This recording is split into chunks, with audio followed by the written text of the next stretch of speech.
Welcome back to a night of chilling tales.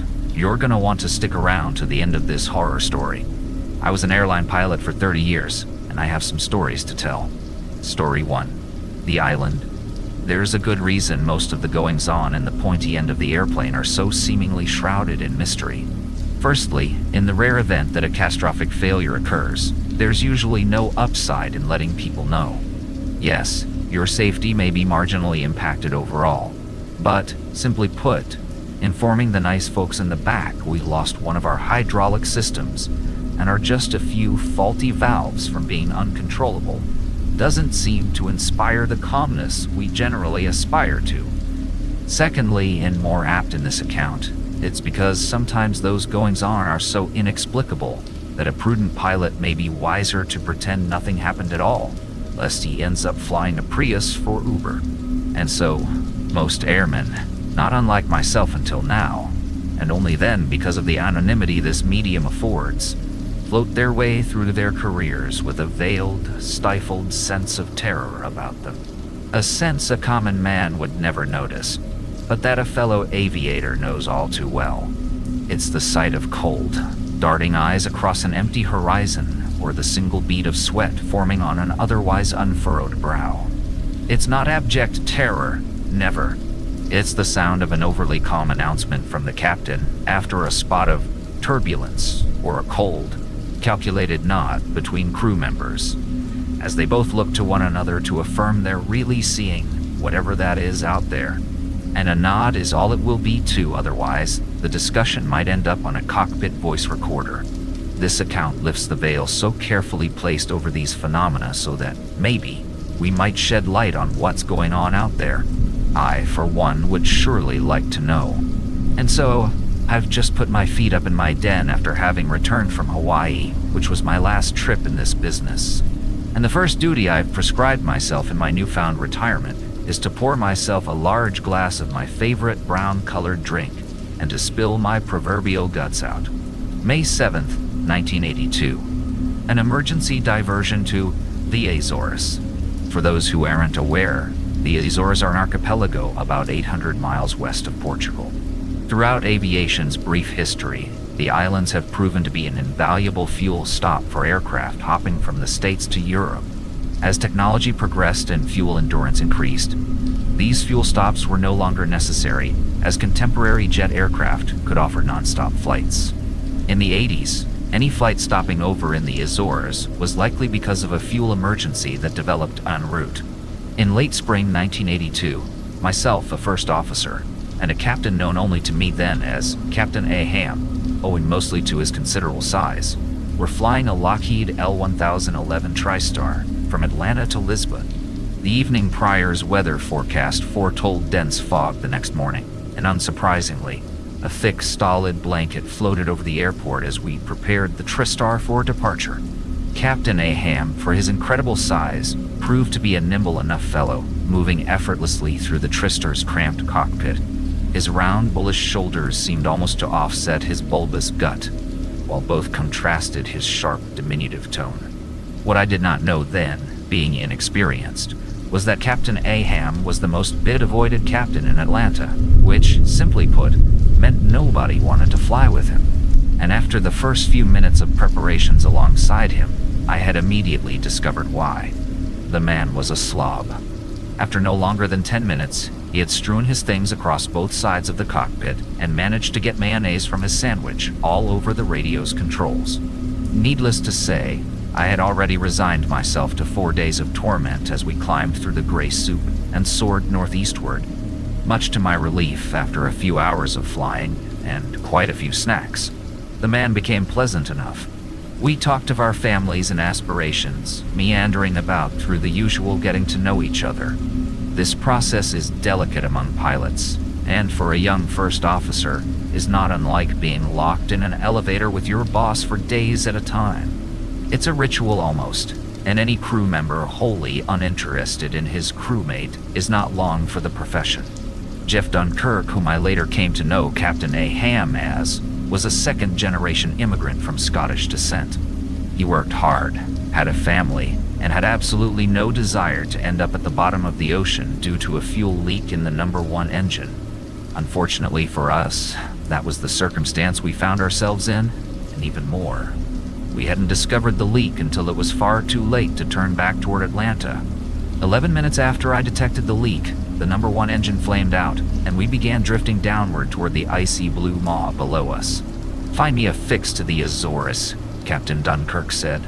"And it looks like you better make it snappy." "About a 110 heading will do it," I said. "But we aren't going to make it. They're over 400 miles away." The leak had been particularly pernicious as it had gone so long undetected.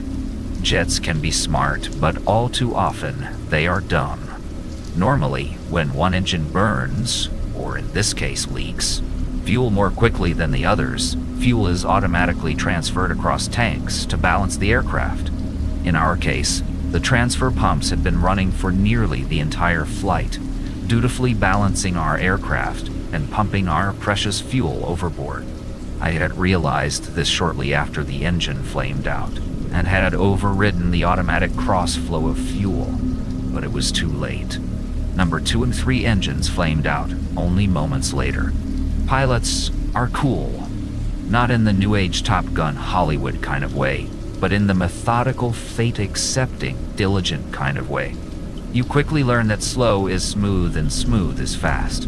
You also learn that if you keep diligently working, even in the face of certain doom, it's a great way to procrastinate a complete mental breakdown. It's exactly why you see such strange behavior during disasters, like that guy in Saving Private Ryan, fixated on finding his arm. We slowed solemnly to our best glide speed, which would give us the farthest gliding distance without power. Neither one of us could work up the courage to make an announcement to the passengers. Cruising at 41,000 feet, we were descending now at about 1,200 feet per minute. That's about 34 minutes of an eerily quiet ride to the waves below. Way too much time alone with thoughts about the finality of death and what, if anything, might lie beyond. So we didn't think. Like the private holding his arm and charging into battle, we both fastidiously scanned the horizon for a patch of dirt, recalculated our time to impact, and prepared the aircraft for an eventual ditching. Scanned it, why? Calculate. Scan. Calculate. Scan. Dot. I must have scanned the horizon 1,000 times, and even convinced the captain to change course momentarily to scan the areas we couldn't see. Then, descending through 10,000 feet and with 8 minutes and 18 seconds left to impact, I saw the impossible. A small island off our right flank sporting a long, beautiful runway. It was well within our gliding range. With an appreciation for life only those who have faced certain unavoidable death have experienced, we banked the Tristar toward the island and made our gliding approach. "That wasn't there before," Captain Dunkirk said. I glanced toward him, then shook my head. "Must be the Azores, then?" I asked. The captain shook his head. He was right. It wasn't the Azores. As the TriStar groaned to a halt on the runway, we expected to be greeted by emergency services and some semblance of a fire department. Yet we found nothing of the sort. The captain instructed the flight attendants to keep the passengers as orderly as one could expect, and then made an announcement informing everyone that everything was in order, and that due to unforeseen circumstances we simply needed more fuel so we might continue to our destination. Then we waited. The radio proved to be useless as none of our attempts to tune navigational aids or communication frequencies worked. After several unsuccessful hours, I went about determining our position. Toiling for an embarrassing amount of time, I arrived at my conclusion. It was unmistakable, about 47 degrees west. That was about 300 or so miles from the Azores, which was essentially the middle of the goddamn ocean. It couldn't be right, but it was. "I'm going to look for someone," the captain said. "No, stay with the ship. I'll go," I replied. He nodded. With the TriStar and the pristine runway at my back, I walked for what seemed like hours until I approached a huddle of small aircraft hangars. Then I heard it, the squealing and cawing. Chimps bit of tea. Hundreds of them flocked, pulling and prodding at my clothes and gibbering wildly. I laughed, awestruck. But that was only the beginning. Growing tired of being prodded, I walked away when one chimp distinguished himself. Larger than the others, he wore a tattered green shirt and darted in front of me as I turned from the crowd. The other chimps quickly encircled us, and I quickly realized this must be a leader of sorts. "Listen, pal, this looks fun and all, but I've got a lot of people waiting for me," I said, laughing as I spoke. Then the chimp nodded and pointed toward the Tristar's outline on the horizon. "Yeah, there's a lot of us. We're stuck unless we can get a hold of someone." The chimp pointed at himself. "Yes, you seem to be a someone, but I'm talking people like me, see?" I said, pointing toward myself. The chimp's eyes narrowed, and he suddenly clapped his hands together. A smaller monkey whirled into view, holding a green canteen labeled U.S. Army. He handed it to the leader. Carefully, the largest chimp unscrewed the lid and pointed toward the Tristar, then slowly dripped water onto the ground in front of him. "I'm not thirsty," I said. The chimp screamed and pointed in another direction. There, I could see the outline of an aircraft behind a collection of small huts. Eventually, he led me to a sight I couldn't believe. A C-47 transport aircraft straight out of WW.OY. It lay motionless with engines deconstructed at its sides. Within the aircraft was cage after cage carefully loaded in its cargo area. A faded manifest lay in the flight deck. Department of the Army, Zoological Research Transport. As I pried my jaw off of the floor of the C-47's cockpit, another sporty fellow carelessly hopped up into the seat beside me. Slapping a faded, cracked hula bobber on the dash, the chimp began wildly throwing the C-47's controls, pretending to fly. Then I heard a clinking from behind me. It was the leader, alongside a solemn-looking chap. At their feet lay a collection of shattered, dirty spark plugs. They were trying to repair the damn thing, but couldn't get it running because of the bad plugs. I sat for a long while until the leader pulled me from the aircraft and toward the huts. The huts then eventually gave way to a few larger concrete buildings, one of them labeled Research Laboratory at 12. Thinking they wanted me to go inside, I walked toward it, but the leader became agitated and pulled me away, leading me toward the opposite end of the building. As we crested the building's flank, it came into view. Lo and behold, a 3,000-gallon avgas tanker, a white star painted on its side. Apparently, Uncle Sam had plans of coming and going. I jumped in the tanker but was quickly stopped by a chimp with whom I had not yet been introduced. Despite this, he had no qualms about showing me who was in charge and insisted on driving. At that rate, who was I to argue? As we drove, the TriStar's hulking frame grew closer on the horizon, and before long the fuel tanker, the leader, and a handful of his compatriots were situated under our jet's wing. I motioned for them to wait, and just as I turned toward the cabin door, I heard him. "What the fuck is this?" Captain Dunkirk said as he climbed down the aircraft. But there was no explanation, not really. There was the objective truth of what was happening, and there was all we had known about the world previously crashing down around our ears. That happened several times during my airline career, and each time was just as jarring as the last. After the shock of what he'd seen, the captain went back to the flight deck and ordered the attendants to ensure all the side windows of the aircraft were closed. Nobody was to see half a dozen chimps gravity-feeding 40-year-old avgas into the wings of our TriStar. Boy, that would have been a great Polaroid. As the last of their remaining fuel drained from the tank, the gravity of the situation struck me.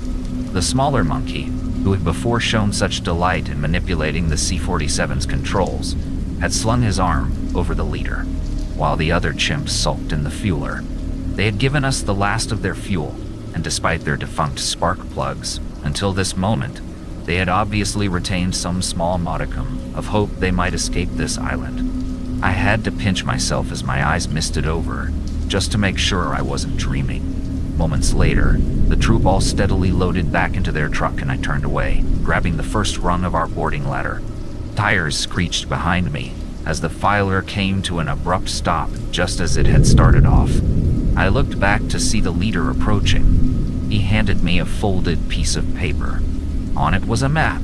US Research Station at 12 was stretched across the top. Just as I had suspected, we were about 300 miles west of the Azores. The leader pointed to the map. then to the TriStar, then to the map, and then to himself. Then he squinted and pursed his lips tightly, making carefully calculated sounds which were barely audible. I heard him despite himself. "Come back for us." The situation back in the TriStar was bleak. The fuel leak wasn't fixed, but we could isolate the tank and use our remaining 2 engines to depart. Frankly, while unthinkable under normal circumstances, there seemed to be no other option. It would be an uncomfortably long takeoff, but the runway was plenty long. In addition, our engines would be scrapped by the time we got to the Azores proper, as they would run much hotter because of the non-standard fuel. The old tanker gave us just enough, with a bit of reserve, but that was all. As the engine spooled to life, and we taxied toward the end of the runway, I could see small figures standing on huts in the distance, waving palm fronds and jumping to and fro. "What'd he give you?" Captain Dunkirk asked. "This," I replied as I unfurled the map. "We'll be put in the Newt house, you know that, right?" the captain said. "They'll lock you up and throw away the key." He ran his hands through his hair as he spoke, stuttering. "Best to give it here," he said as he reached for the map. "Plus, if they find out we didn't find that fuel leak before we left Atlanta, we're both cooked, you understand?" It was a different time. I understood. We tell nobody and get the thing fixed in the Azores. Got it? Got it. He tore the map into confetti. I felt a pang in my chest as he sprinkled them into the bin. It was an awful thing. Truly awful. The worst was I still knew the coordinates, even after Captain Aham tore them to shreds. Even after all this time, I just never spoke up. None of us did. Until now. North 35 degree 8 West 47 degree 28. Story 2. The Accursed Airman. I won't be surprised to find that many who read these passages may curse Captain Dunkirk and myself for not doing more for the noble apes stuck on their mysterious island. If that is the case, then I agree with you, as the decision not to return for them was reprehensible, and I would feel remorseful for making it for 3 miserable years. Captain Dunkirk, on the other hand, would live to regret the decision for the rest of his. During the rest of that golden afternoon over the mid-Atlantic on May 7th, 1982, Jeff Dunkirk tightly gripped the TriStar's controls, squinting as the glimmering sunset reflected in the blue water below. We flew toward the Azores proper now, and the yoke swayed as Dunkirk stayed our course. I studied him as we floated over the sparse clouds below, wondering if his mind ran as wild as my own. At one point, he scratched his head. At another, he smoked a long cigar. But he said nothing. As our battered ship rolled out cleanly and effortlessly on a final approach to runway 18, he still said nothing. And even after the chirp of the tires, the swarm of emergency vehicles, the flickering emergency lights, the clapping passengers, and the flashing bulbs of various cameras, he remained quiet. Straight-faced and expressionless, there was simply no monkey business to be had with Captain Dunkirk, at least not that afternoon. When did the leak develop? The Fed would ask us, his eyes fixed on mine, smelling my unease as we sat across from him in a dirty room, lit with a single incandescent bulb. He was a miserable man with a thin face and an even thinner nose. Sporting a dark navy suit, I could count the few remaining strands of his hair on a single hand. 2 days had passed since the unplanned trip to the Azores, and we were now the subjects of an intense investigation by the Federal Aviation Administration. "Just past the halfway mark," the captain replied. "And the cross-flow system? You immediately followed the proper procedure, did you not?" "He did, yeah. Why don't we let the kid answer for himself, Captain?" The Fed's gaze flashed to Dunkirk for a moment, then fixed again on me. I could now feel the sweat from my brow glistening on my face. "I did," I said. "Excuse me?" he asked. "I did," I said again, louder. "Did what?" he replied. "I followed the proper procedure, as the captain said." "And what is the proper procedure, First Officer Mackenzie? Just so we're clear for the recording," he asked, crossing his arms. "You disable the logic of the transfer pumps by disengaging automatic mode. That inhibits the auto-balink."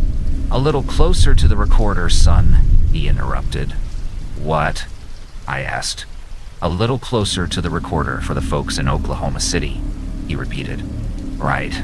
Well, That inhibits the auto-balancing of fuel and prevents additional losses if you're leaking fuel, I said. There was a pause as the Fed pursed his thin lips and compulsively tapped the end of his pen on the desk in front of him. Then he turned to the captain. What about the cockpit recorder? Are you not aware that you have to pull the recorder's circuit breaker to ensure the recording isn't overwritten in events like these? It slipped my mind, Dunkirk replied.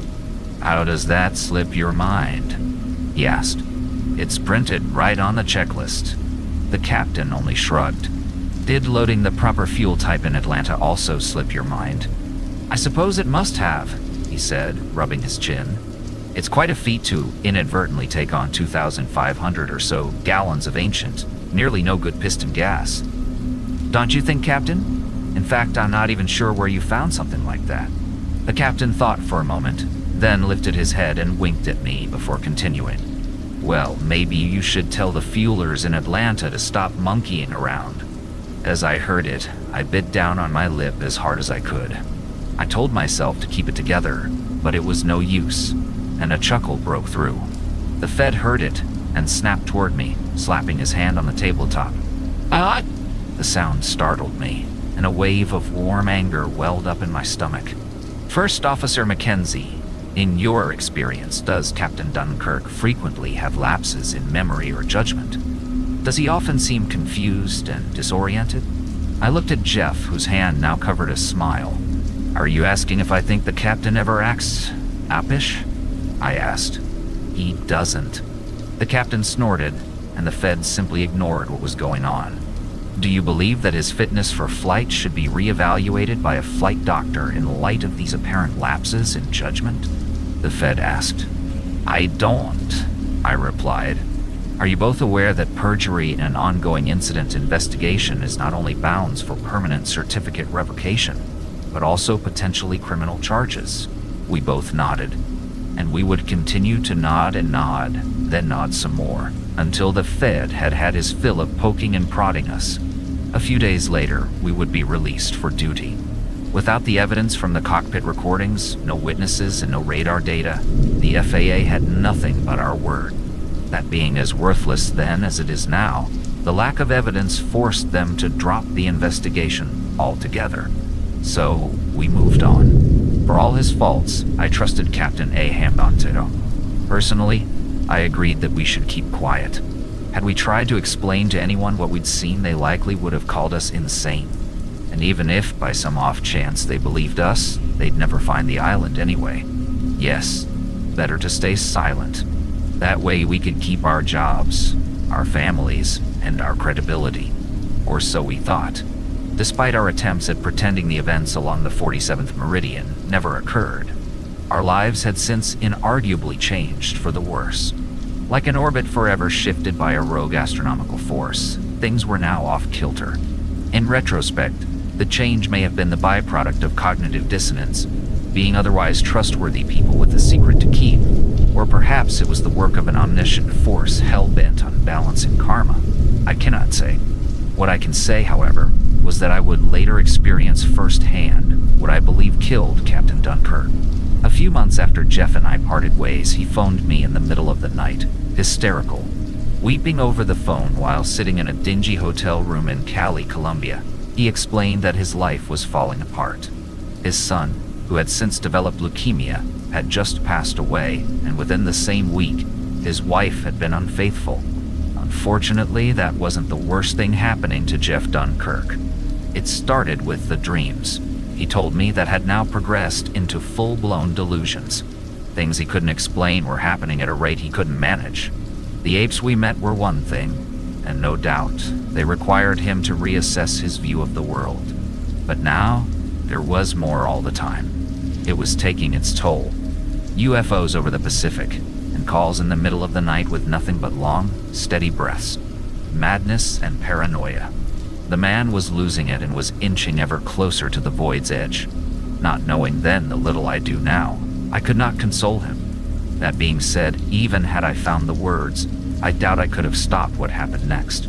A few weeks later, Captain Dunkirk, well beyond the proverbial point of no return, checked out of Bogota's Hotel Oceania and placed most of his clothing in a garbage can near the hotel's entrance. Then, wearing only the yellowed undershirt on his back, he purchased 3 bushels of fresh bananas from a street vendor a few blocks away and walked into the Amazon rainforest at the edge of town, never to be seen or heard from again. Search parties were formed, but a body was never recovered. On the anniversary of his disappearance, in a quiet Catholic cathedral in downtown Peoria, Illinois, Jeff Dunkirk's empty coffin sat before an assembly of long faces. His wife sat with her arms across her lap as the priest read his solemn sermon. Her remaining son, who was in his 20s, fidgeted by her side.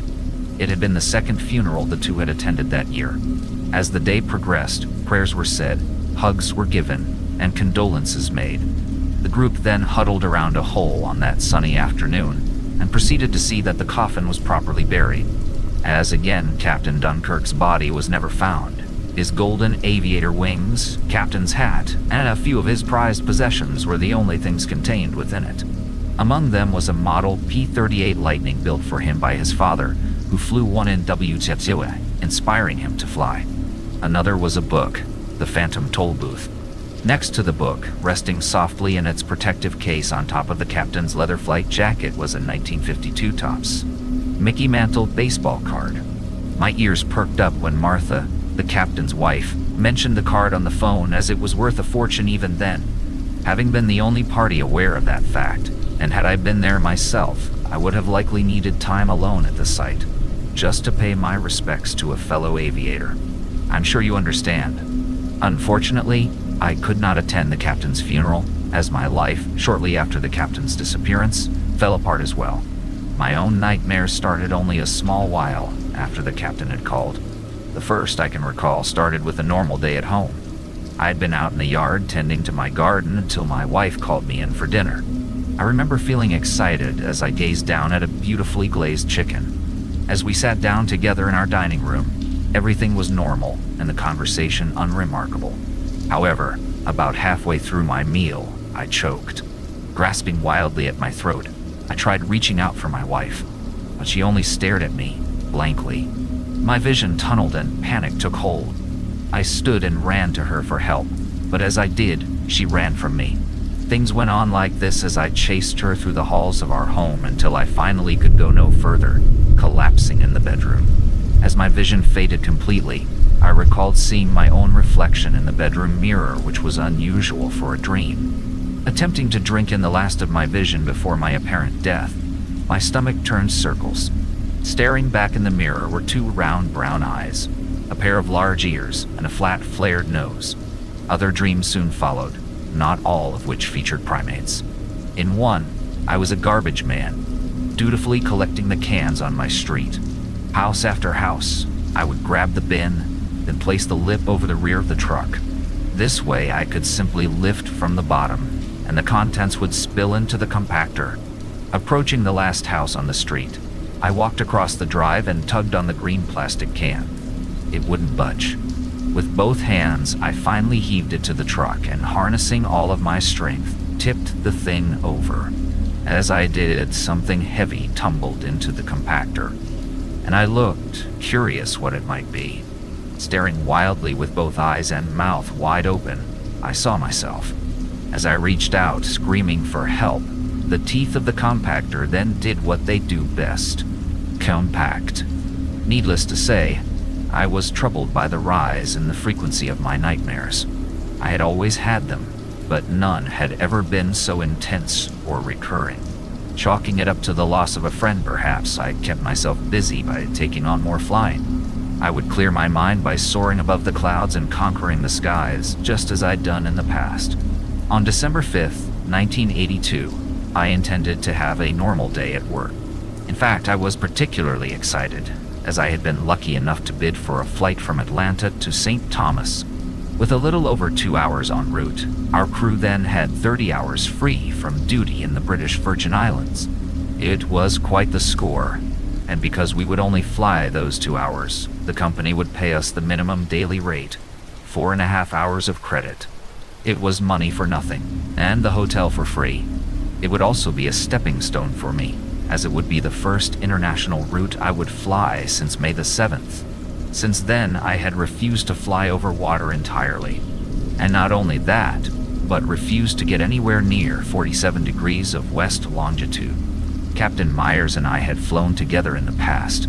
He was tall for a pilot, with red hair, and a nose so large that it nearly hid his neatly trimmed mustache.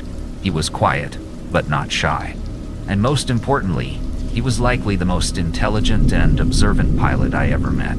Instead of rules of thumb for altitude calculations, this captain did mental trigonometry.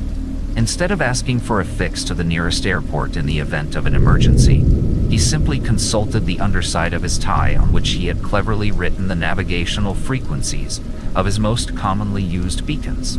My point is that Brady Myers did not make mistakes, nor did he often find himself in trouble. When threats presented themselves, Captain Myers always had a plan.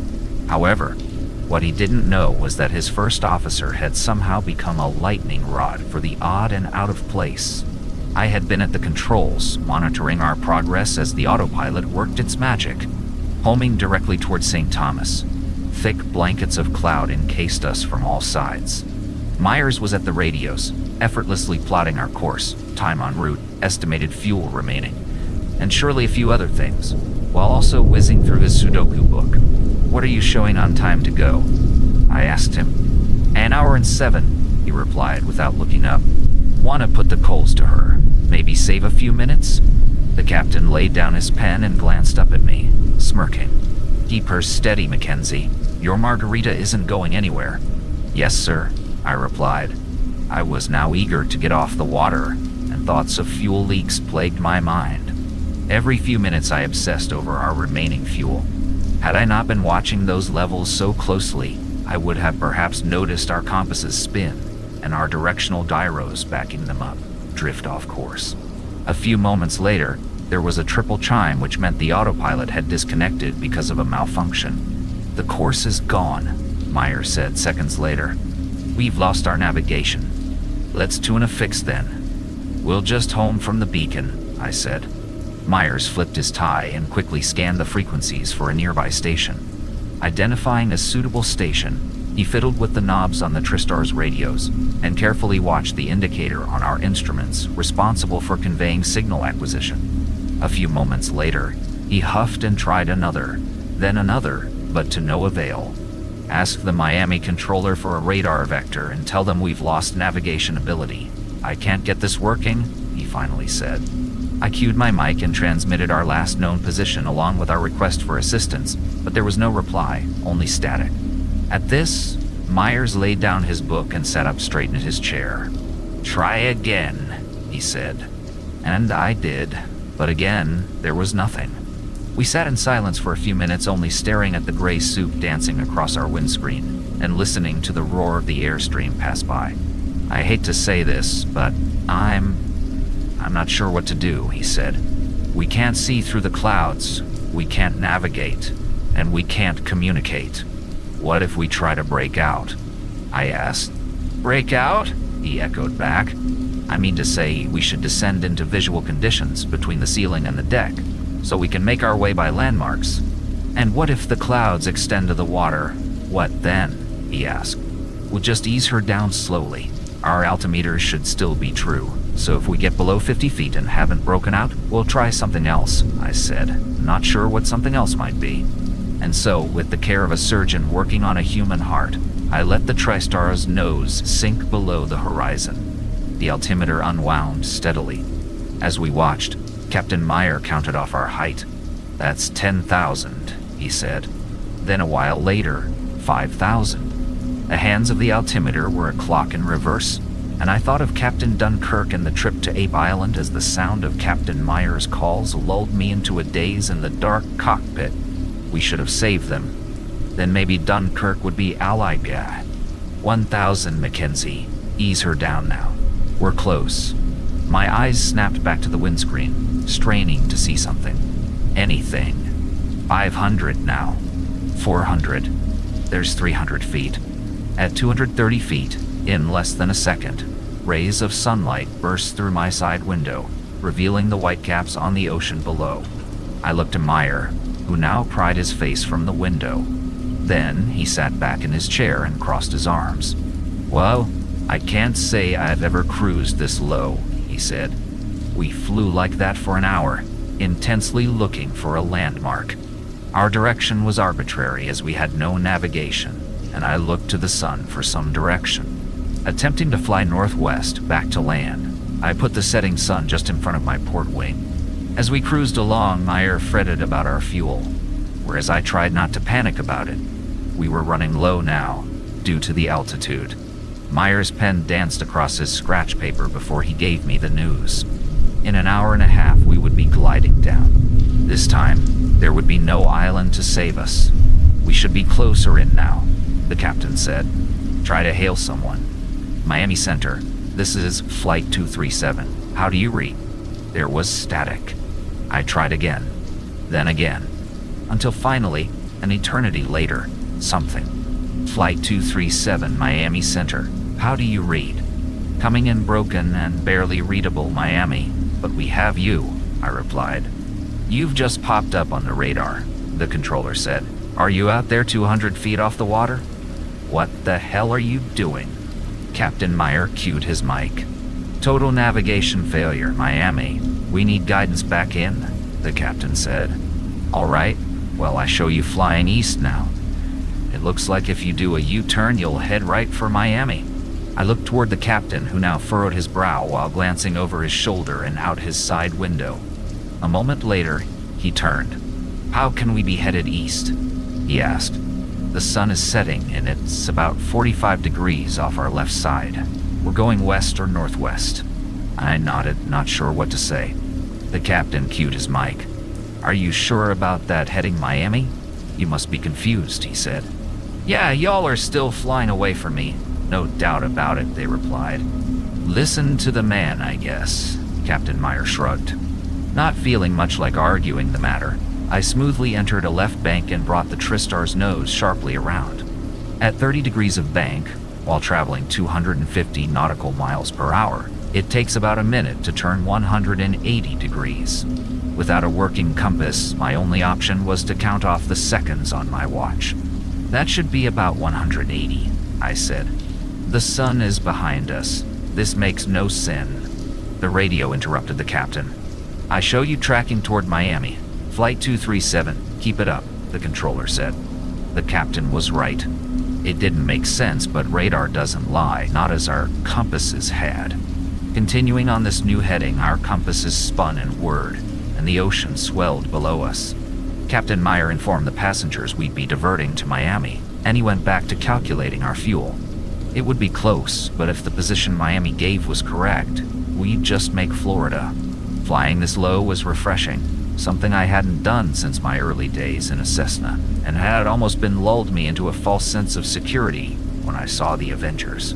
Off our starboard side, only a few hundred feet away, and at the same altitude, 5 Grumman TBM Avengers crept toward us in formation. For those unaware, the Grumman TBM Avenger was used as a strategic torpedo bomber in WW. The Navy had not used them for over 40 years, and so to see one flying, let alone 5, was simply unbelievable. Do you see them? Captain Meyer said. I looked over at him and nodded. Don't say anything. I know you're thinking it, he said. You think it's them? How could it be? I asked. Just dawned, he said. They'll listen to these tapes. The long wires of their AM radio antennas trailed behind them. It was a technology we had on board, but rarely used. I clicked my audio control panel, engaging and monitoring, then cycled the frequency until I found them. Does anyone read us? Anyone? At all? This is Navy Flight 19. We have 50 minutes of fuel remaining, and we'll ditch into the sea if we cannot see land soon. Repeat, cannot see land, lost at sea. Turn it off, Mackenzie. Forget about it. That's an order, Meyer said. It can't be real. And so I did. A little while later, we entered a cloud bank that extended down entirely to the water. Careful not to turn, we climbed back up to a safer altitude. As we broke through the other side, South Beach emerged below us, and the sun shone through the palm trees below. Just as Captain Dunkirk had, Captain Meyer said nothing about the experience. And just as before, neither did I. It was just another peculiarity, of which there would be many, that would whittle away at the little sanity I had left, leading me to later make a grave decision. And while I would prove to endure them more successfully than Captain Dunkirk, these experiences would pile up, little by little, over the next 3 years, until I was a captain myself. Only then would I finally return to 47 degrees west of the prime meridian, and back to where things started. Story 3, halfway home. As weeks turned to months, I struggled to determine whether what I experienced, both with Captain Dunkirk and Captain Meyer, was somehow related to my initial visit to Ape Island, or perhaps rather the result of some new infectious neurodegenerative disease. Ultimately, I found myself unable to arrive at an answer. Notwithstanding their cause, these incidents showed no signs of stopping, and likewise, neither did my desire to stop them. Realizing that if their cause was pathological, I would soon be too mad to care, I focused, or obsessed rather, on the small, uncharted island at 47 degrees west. I wagered that it, and only it, must somehow be the culprit. And soon, my free time was entirely consumed by this curiosity. Still too fear-stricken to cross the Atlantic myself, I read and researched, looking for anything that may corroborate my inclination. It started casually enough, as innocent trips to the library on my days off. Then, like a moth to the flame, I became helpless to it. Reading nautical charts and the historical accounts of early explorers, I could find no scratch to my itch. Naturally, my wife grew curious as to where my free time was being spent, but I admitted nothing. An affair might have been less embarrassing. Considering all that had occurred, it was a wonder I wasn't fired. Ostensibly, the vow of silence, I assumed, was effective at blinding the watchful eye of both the feds and the company. And while a first officer is given some leeway in these matters, that was not the case for Captain Meyer. After our incident over the Bahamas, the company examined his unaided navigational proficiency. As he sat in the wool-lined captain's chair of the multi-million-dollar simulator, he simply found himself unable to find his way. He aimlessly wandered, his confidence crushed, until the examiner kindly asked Captain Meyer to excuse himself. "We are paid to perform. There can be no off days, no slip-ups, and definitely no misjudgments." My luck with the company would change on February 15th, 1983. At around 1100 Zulu time, Greenwich Mean Time for the uninitiated, the TriStar bucked and bounced at 37,000 feet. That day, the jet stream had migrated south, and subsequently, we found it difficult to rid ourselves of it. As we trudged along on a northerly heading, the stream transformed our routine route into a rodeo. Buffalo was still 200 miles away, and as we began our initial descent, Captain Broderick failed to notice the unidentified object off our port side. A moment later, the impossible-to-describe sound of a pressurized cabin vacating its contents in less than a second threw me into my seat. Somehow, a man-sized hole near row 22 was torn into the TriStar's aluminum skin. Shortly thereafter, a rubber jungle of oxygen masks fell from the cabin ceiling. As the masks were donned and composure regained, they discovered that the man seated in 22A was missing.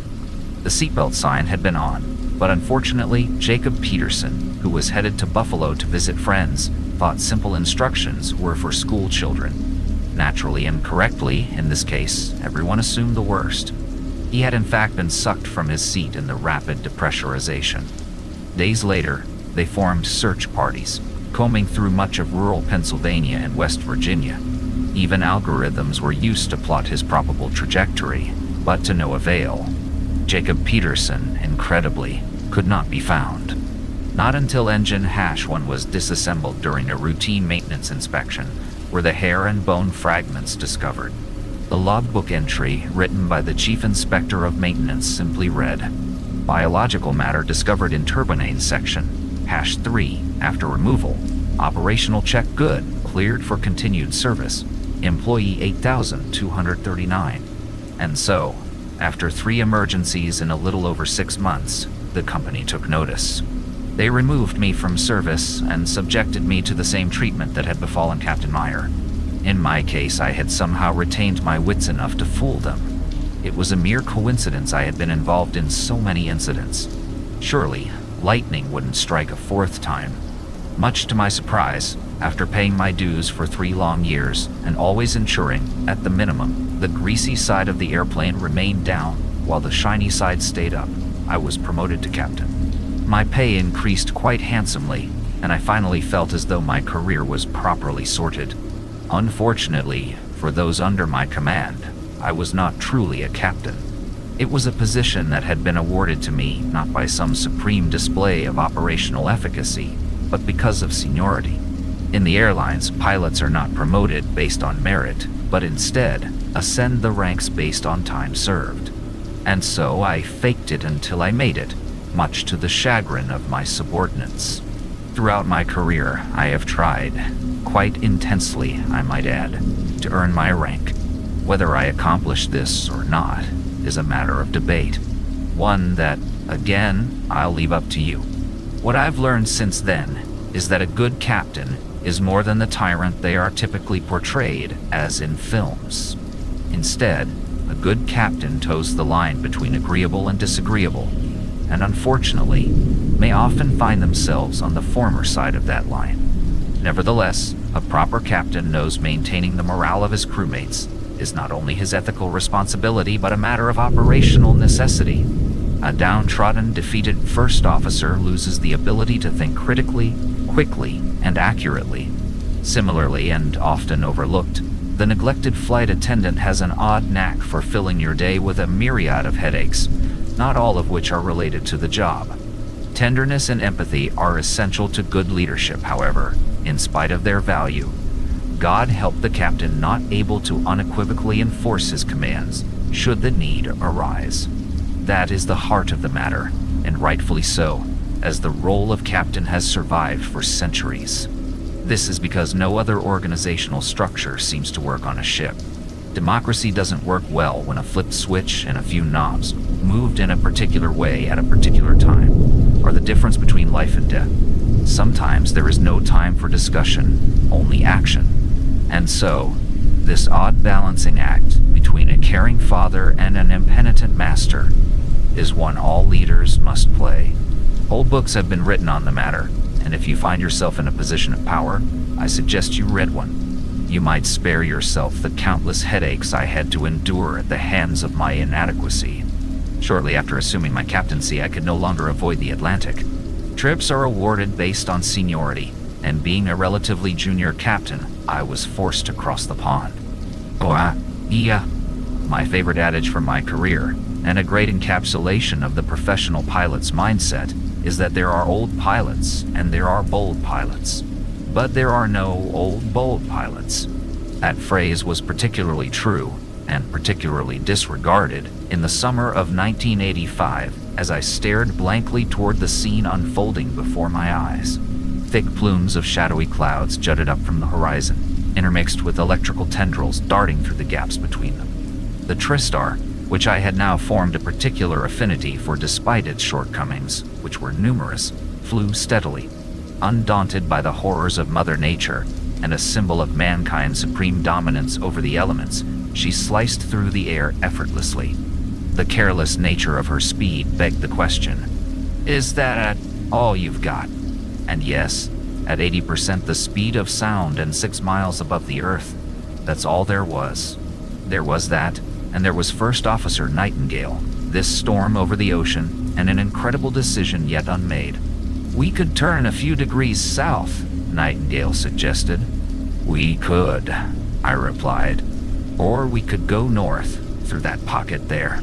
Robert Nightingale was young, tall, and notably handsome. This, in addition to his well-kept hair and unbridled appetite for chasing women, made it difficult to keep flight attendants out of the cockpit. When he was focused, I liked him well enough, and although he had yet to prove his worth on the controls, he had shown the enthusiasm and willingness to learn that all inexperienced aviators should aspire to. Until that moment, we had had little hardship during our time together. The days had gone by smoothly, and the weather had been a willing co-conspirator in our mission to defy gravity. Should we slow to turbulent speed? Robert asked as we crept ever closer to swirling clouds. Not yet, I said. They look close, but it's an illusion. They're still about 200 miles off. I think they look close enough, he said. Just hold off a minute. Trust me, I replied. Robert shifted in his chair, adjusted his armrest, and fiddled with his map. Over the preceding few hours, as the flight progressed, he had dutifully followed our course, ticking off each line of longitude, one by one, as we flew from Paris, through southern France and over the Bay of Biscay. The moment of truth was rapidly approaching. There was simply no two ways about it. Whether I would keep cool was another matter entirely. 43. Tick, Nightingale said, sharply slashing his pencil across the map. Using his flight computer, he began plotting our fuel for the next line. As I watched him work, my stomach turned, and I steadied myself in my chair. I wondered why I was there and why I had refrained from calling in sick. I could have been home in bed, or even better, trying to save my broken marriage. Anything but 44. Tick. A cold sweat formed across my face, and my heart threatened to leap from my chest. I grabbed onto my armrest, and it groaned under the weight. The taste of iron filled my mouth as it occurred to me I had bitten through my lip. Are you feeling okay, Captain? Nightingale asked. Oh look, there's 45. Tick. I turned and wiped my brow, but it was no use. I was a mess. I'm fine, just feeling a little warm, I said. My vision tunneled, and bullets of sweat dripped from my brow, running into my eyes. Who's afraid of a lion on a map, anyway? It's ridiculous. No, not ridiculous. It's crazy. Insane, in fact. I couldn't be crazy. I was an airline captain. People depended on me. I'm paid to perform. There's no room for mistakes. There simply had to be a reason for all of this. Maybe I just wasn't sleeping enough. That was it. The dreams, the anxiety, the delusions. It was sleep. I had sleep apnea. I'd call Dr. Cars when we get to Atlanta and get things worked out. Then I'd call the wife and explain this whole thing. The odd behavior was just the apnea, that's all. Things would be fine. They'd be better than fine. They'd be great. 46. Tick. Steam wafted from the cockpit now. Nightingale wouldn't dare say it, I thought. He wouldn't bother with the next one. He'd skip it and go off on a tangent about some sappy, fleeting love affair with Angela from Columbus, who's just looking for a long-term, stable, down-to-earth fella who won't play any games this time. And surely, it would be different with Bob. That's 47 degrees west, sir. Tick. We're halfway home. As the words left his mouth, and like the lightning fast approaching, a pang of dread flew down my spine, through my trousers, and out my toes into the rudder pedals themselves. Countless times on countless days, I had feared this very moment. I tried, as I always had, to stifle it away, to stuff it somewhere so deep not even I could find it. But I failed. Why don't you do something useful, Bob? Like get me a coffee? I asked. I know where we are after all, don't I? Nightingale's eyes widened as his mouth reflexively snapped shut.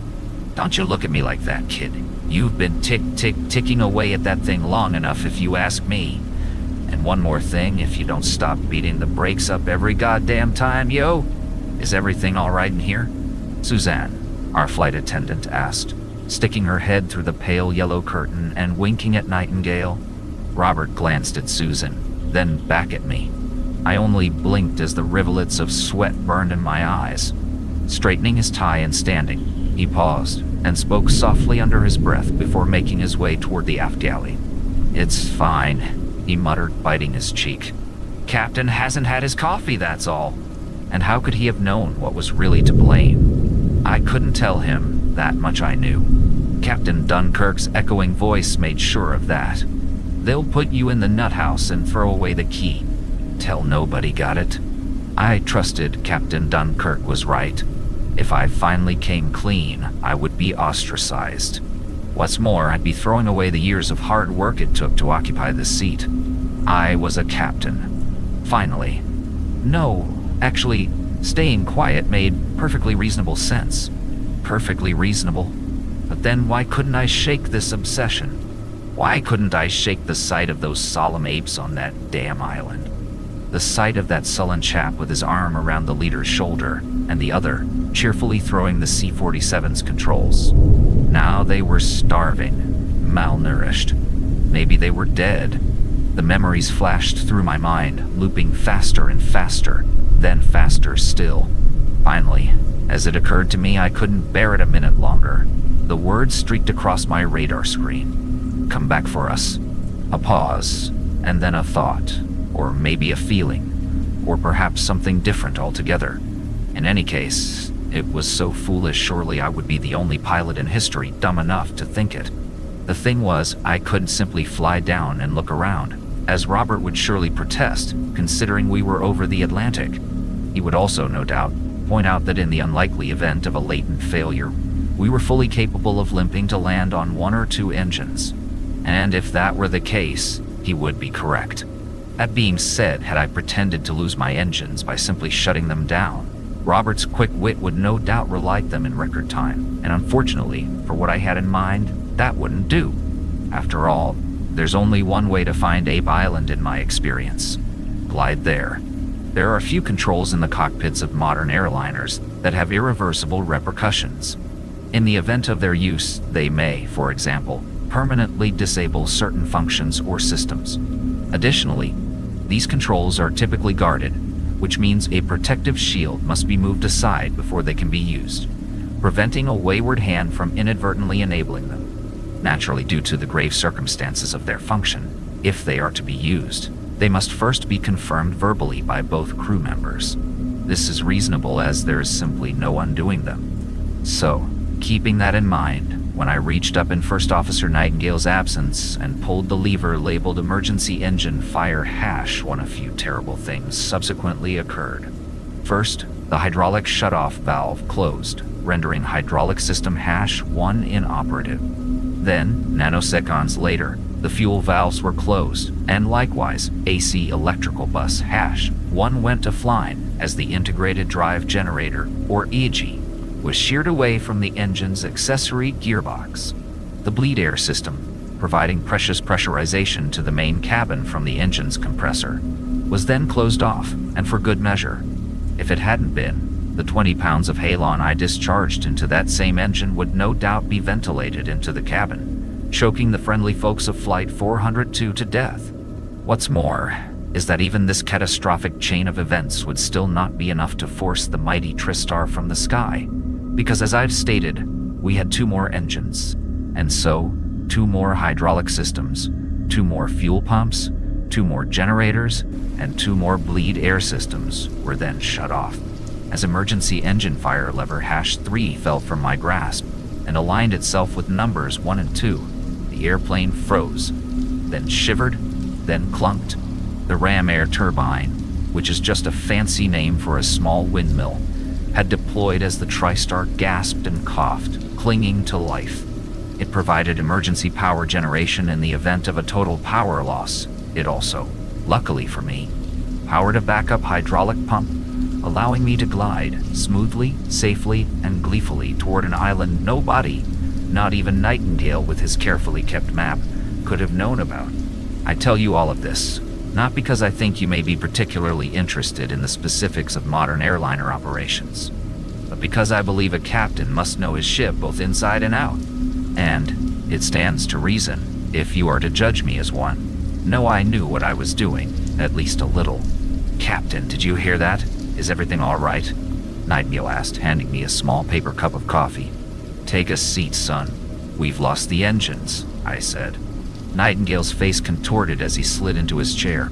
He picked up his map and examined it before stooping over the engine instrumentation. A tremor formed in his hand as he turned with wide eyes. "We should still make land with the remaining engine," he said. "I'm afraid we've lost all 3, I replied. At this, the blood drained from his face, and he, reverting to his most basic aviator instincts, began to look around for an airfield. A moment later, we entered the storm front. Lightning struck a 4th time. "Nightingale, Please, run the all-engine inoperative gliding approach procedure and checklist, I said. Yes, sir, he replied. Story 4. Tribalism. Nightingale completed his checklist and stared uneasily at the swelling, frothing ocean below. The tremor I noticed as he took his seat had now evolved into a shake as he gazed toward the thrashing clouds. The storm was proving stronger than expected, and as lightning sprang across the windscreen, turning the cockpit's darkness into day, Nightingale shifted in his chair. "What will we tell them?" he asked.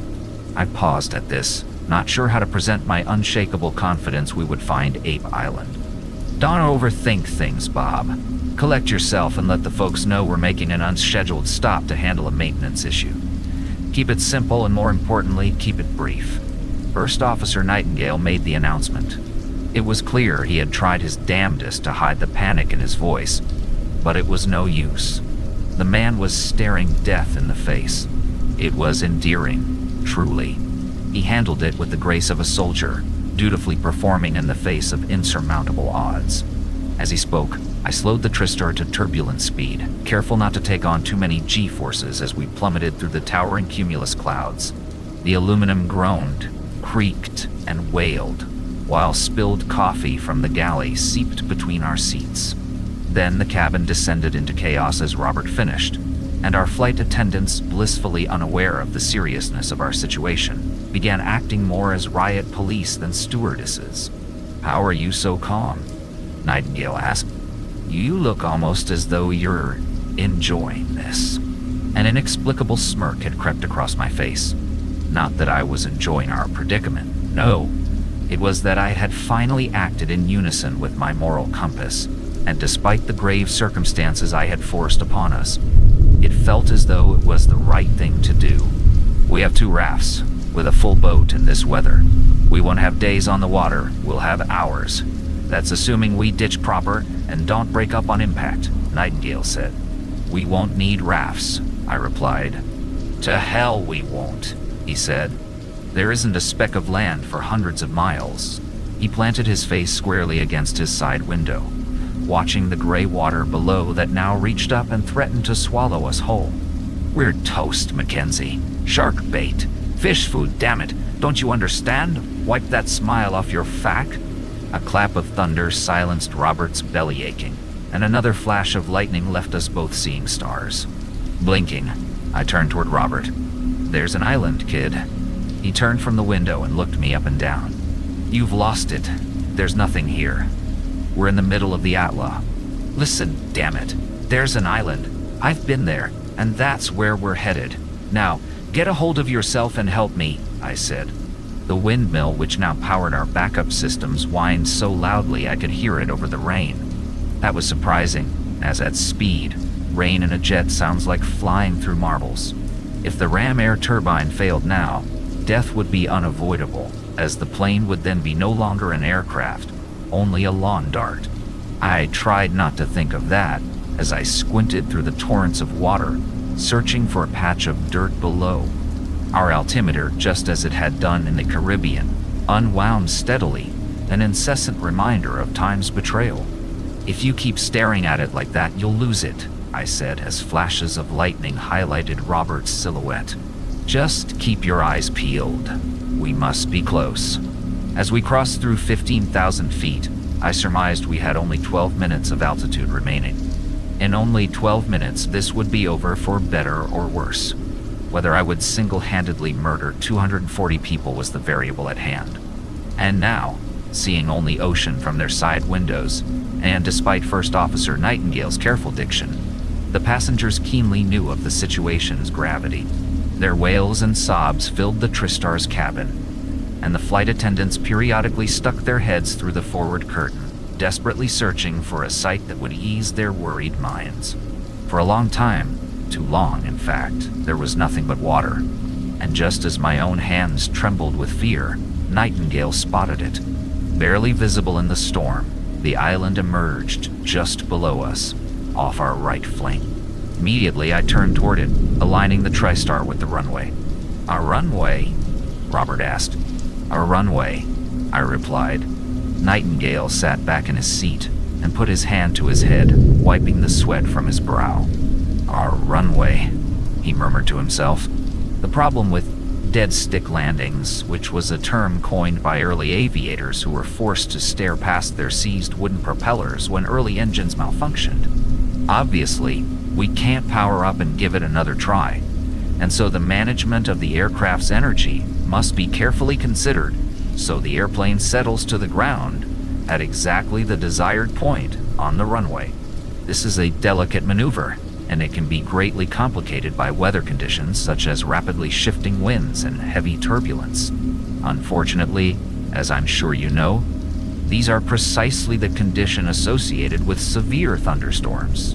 So when the gliding approach, that had only moments earlier appeared ideal, looked as though we would now land in the water, just aft of the runway's threshold, I grew concerned. The wind would shift and so would our aiming point.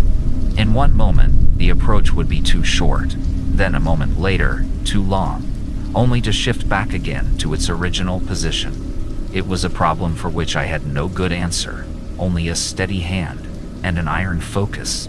"Tell them to brace," I said. Nightingale didn't look away from the windscreen as he grabbed the hand mic below him, putting it to his mouth. "Brace! Brace! Brace!" he shouted. I danced on the controls trying to keep the runway on target as the flight attendants erupted behind me. "Heads down! Stay down! Heads down! Stay down! Stay down! Stay down!" The runway steadily grew in the window until we were just above it. Then the wind sheared away from us, causing a sudden drop I could feel in my gut. "Oh no," Robert said as he reflexively flinched away from the window. Suddenly hauling back on the yoke, I tried to compensate for the sink at the last possible moment. Then, as I nearly looked away, a slight chirp as the wheels smoothly rolled onto the runway below. Moments later, the lights in the Tristar's cabin went dark as the ram air turbine wound down. The cockpit indicators blinked and then extinguished, followed by the battery-powered emergency lights flickering online. The rain pattered at the skin, now sounding oddly pleasant, even soothing as we rolled to a stop. Looking toward Robert, I set the parking brake as applause echoed from the cabin. "Nightingale, run the aircraft securing checklist." "Aircraft securing checklist," he replied. "Parking brake on," I replied. The rest of the checklist I answered unconsciously as my mind caught up to the preceding events. Now we were here after all this time, and I could not believe I was so weak. I had sabotaged us, and for what? What if the apes had escaped? "The passengers want to see you, Captain," Suzanne said, grinning from ear to ear. And of course they did. As far as they knew, I saved them from certain death. They clapped and cheered, grateful to be alive, and thanked me endlessly as I walked from the cockpit to the rear cabin, shaking hands and putting people at ease. "I was just doing my job," I said, again and again. "And don't thank me, thank my incredible first officer." The fact was they adored me and naturally looked toward me for direction. The problem, other than me having lost my mind altogether, was that I did not understand what to do next. My insidious inclination had not been thought through entirely, and likewise, I had not yet considered how I might save the apes, should I even find them. To make matters worse, the TriStar was probably irreparably damaged as the halon would have rendered the engines unserviceable. The problems were piling and the solution seemed nowhere in sight. For the remainder of the evening and on into the night, my passengers and crew remained safely in the TriStar. Camaraderie through mutual suffering is an uncanny bonding force, and as we all shared a dinner of cheap cookies, soft drinks, and shooters, a familial atmosphere emerged. As the passengers laughed and carried on, delighted to be alive, Nightingale and I sat in the flight deck, discussing the next day's plans. He agreed we should set up a camp under the aircraft's wings, while also somehow establishing power to the radios. If rescue services were dispatched, we would need to contact them.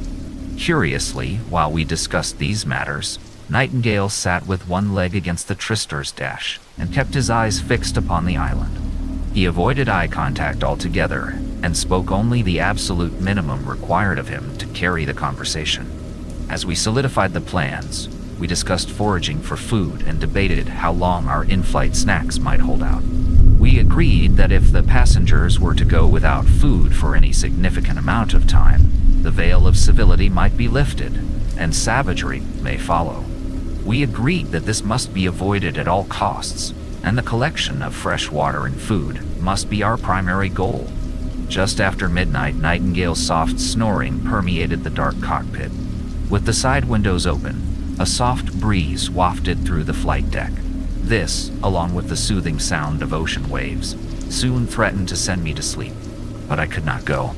There was too much to do, and if only the flight attendants would sleep, I might get started. Finally, a while later, after peeking through the curtain and back into the Trister's cabin, I could see nothing but blackness. Carefully, I stood from my seat, made my way through the galley, down the boarding ladder, and onto the ground below. The island was just as I recalled it, and as I walked across the tarmac and off into the wooded areas beyond, I looked back at the Trister as I had before. The silhouette of its hulking frame stood starkly against the starlit horizon, a beast of burden now left to rot. It was a shame, really.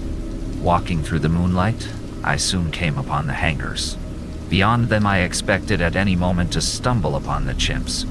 I listened carefully to the wind through the palm fronds and retraced my steps from years past until I spotted the outline of the C-47. Its engines were still disassembled, with the parts now neatly stored on surrounding tables. Approaching, I entered the plane and spotted the familiar cages, and as the wind whistled through the doors opening, I listened for caws or squeals. I begged to hear them, but there was nothing. For a moment, I questioned whether it had happened at all, whether I somehow dreamt it all up. I held this thought for a beat until I spotted him. Nightingale's unmistakable frame stood in the darkness. Holding something in his hands, he approached steadily. Growing nearer, I noticed there was something odd about his gait, and I grew concerned and confused as he approached. "Robert?" I asked. "You caught me out for an evening stroll, I guess. I couldn't sleep." "Shut your mouth right now, Mackenzie," Robert snapped. His voice trembled. "Do you think I'm an idiot? Do you honestly think I'd just shower you in adoration and just throw you in my memoir? What's this all about, Bob?" I asked. "I just can't figure how you'd think I'd believe we had a fire in all 3 engines. Have you ever even heard of that? Ever? Do you even know the odds of that?" he asked. "They're low, I suppose," I said. "Astronomically," he replied. "Inconceivably low, actually." As he stepped even closer, I found my back pressed against the C-47's exterior. A piston rod, no doubt retrieved from one of the nearby tables, glimmered in the moonlight as he held it. His eyes were narrow but focused. "You're a goddamn psychopath, Mackenzie, and we're all going to rot on this island because of you." "I didn't have a choice," I said, approaching him and reaching for his weapon. "Just take a second to hear me out, okay?" Nightingale stepped within arm's reach and his eyes fixed squarely on mine. He let the steel piston rod drop from one hand, and his gaze flashed over my shoulder, then back. "Okay," he said flatly. "I was here before we." I do not recall what I managed to say beyond that before he struck me. In an instant, I saw only the glint of steel and then nothing but stars and searing pain across my forehead. "I'm done listening to you, psycho. You fucking maniac. You're done, hear me?" He swung again, but this time I ducked and the rod's momentum sent him off balance. When I saw him stumble, I leaped forward and grabbed him low by the waist, sending him to the ground. Unfortunately, he was younger and stronger than I was, and quickly, he flipped me onto my back and gave me a fist across the chin. The lights flickered for a moment, and when I came to, he straddled me from above, holding the piston rod above his head in both hands. Just as he began to heave it downward, a shriek echoed from nearby, stopping him cold. "You're killing him! What in God's name are you doing?" the woman shouted. I looked up and recognized her as a passenger, and saw that Nightingale looked on like a fearful boy caught in the act. "Leave us be, you hear?" he shouted. "I've got to do this for all of us. He's lost it." A man emerged from the darkness, and then another, until curious passengers surrounded us, pulling Nightingale from me. "Now, what's this all about?" a man said with a thick Western accent. I'm not typically one to interrupt a good slugfest. Hell, I like quality entertainment as much as the next guy, but it seems we may need you pilots healthy in the not-so-distant future. We don't need him, Robert said, waving his hand as if he meant to erase me. Fact is, he's the reason we're here. What do you mean by that? The man asked. He staged it, the plane I mean. He shut down the engines so he could look like some kind of hero, Robert replied. He's crazy. The man turned with a puzzled look forming across his face. That true? You do something like that, Captain? The surrounding crowd murmured louder and louder amongst themselves as the man addressed me, which only grew louder as I failed to conceive a response. How could I possibly explain the last 3 years in a way convincing enough for them to follow my twisted, warped rationale? He's a coward, Robert said. A psychopath. And what's more, now we're on an uncharted island in the middle of the Atlantic Ocean without food or supplies. So take it in and let it steep, folks. This man probably killed us all. They let it steep. All right. And only a few moments later, they collectively gathered themselves and walked back toward the Tristar. As their sunken shoulders swayed into the night, Robert paused and broke from the group, turning toward me. Stay the hell away, Mackenzie. Like I said before, you're done. When they had all disappeared, I laid there for a long time and listened to the palm fronds. The sound somehow reminded me of the bedroom fan I had so frequently fallen asleep to beside my wife. I felt dejected, and rightfully so, endangering the lives of so many. And for what? A while later, I convinced myself to stand and began aimlessly walking. In the distance, I could see the Tristar, but instead of returning to it as I should have, I trudged toward the island's opposite end, to an uncharted side of an uncharted island, perfect for an uncharted man. The way was long, and I saw again the huts and concrete buildings along with the prized fuel truck now abandoned. I continued until I came to a densely wooded area, and carelessly, or hopelessly, I walked further still. Finally, hours later, my legs would travel no further, and I stumbled into a rather serene clearing. Miles away from Nightingale and the others, I collapsed onto the sandy ground and again gazed upward at the cool night sky. This was my doing, and this was now my island. As a captain and a man, you must own your decisions. As I lay there, looking through the dense canopy above, I drifted toward sleep only to startled awake. In the trees above they appeared. Sets of round eyes opened, one by one, shimmering in the moonlight and glaring downward. First only a few, and then hundreds more surrounding me. An impossible shriek rang out, and then a cacophony of chatter grew louder all the time. There was nothing to do but run.